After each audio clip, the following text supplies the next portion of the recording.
Hello, my Wacky Bird friends. Wacky Birds are one of my favorite things to draw. I can draw a whole string of these birds sitting on a wire.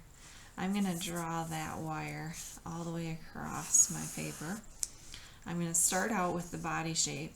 So you can pick any kind of body shape. I like to start out with maybe an oval just sitting above the wire.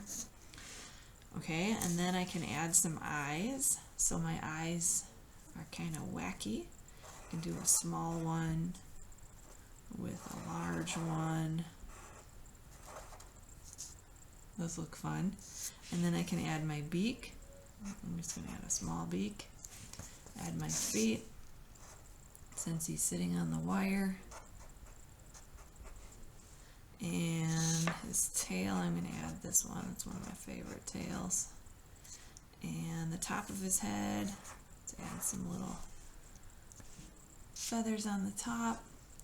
Some wings, I can add a tiny wing to his body. That was fun. I'm going to add another one. Let's see, I'm going to do the diagonal line with the U shape underneath. That's a great body. Add some eyes.